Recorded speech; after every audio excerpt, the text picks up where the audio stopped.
3rd grade because I'm small. In middle school, there was definitely a lot of bullying. I experienced some kind of being pushed as an outcast. I've been like bullied about like, oh, you're too skinny. Was this guy gonna come over and pick on me and harass me? And I was maybe called like munchkin or midget. I talked to my parents, I talked to my teachers, I even talked to my friends, and they made it a lot better. Open up to someone, because if you hold it in, then no one's gonna know. You need to tell someone that you're being bullied. Don't keep it inside of you. Make sure you have people around you to see what's going on and help you through it. Whenever you tell someone, you're doing it just as much for being able to tell them and tell them your story and validating yourself. You're giving yourself a message that you matter. They can really tell a teacher or something like that, but sometimes they don't really help. I would stand up to him. Sometimes you tell someone and nothing happens. Nobody does anything about it. If the bullying continues, you do have to take a stand. Are you someone who's just gonna, allow that to happen and never even give yourself a voice? Or are you someone who is gonna do something about it? You don't have to put up with it. You can just say, oh, that's not important. So I'm gonna focus on my school and I'm gonna focus on my friends who matter to me and my family, and I don't have to worry about it. If you don't focus on it, you don't let it get to you, it doesn't matter.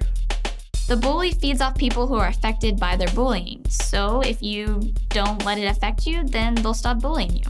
The real battle occurs within you. The real struggle is just within yourself.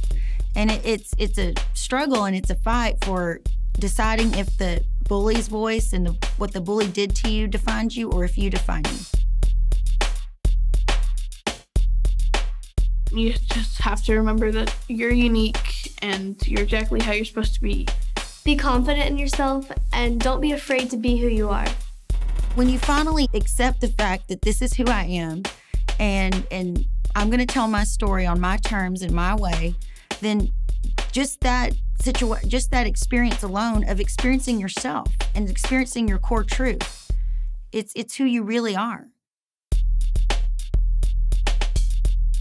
Try to find the positive in someone. You try and find the good parts of them.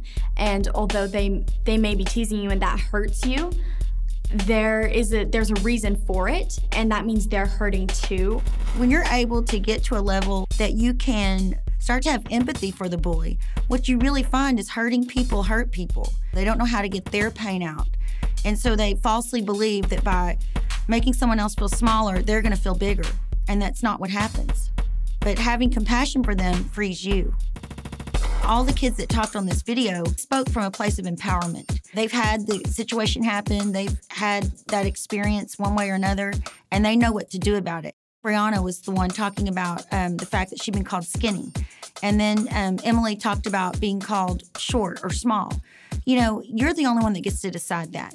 If you allow that in and you decide, wow, the bully's right, or that voice is right, or if you decide, no, dynamite comes in small packages. Maybe my size is small, but I'm very big in spirit. I have a really big heart and I can do big things. They're commenting on the fact that maybe you're not that tall. Well, who cares? You know who you are. You're unique. You're perfectly imperfect just the way you are. Everyone is supposed to be made different. How boring would life be if we were all the same? Don't be a copy. Be an original. That's the work of art.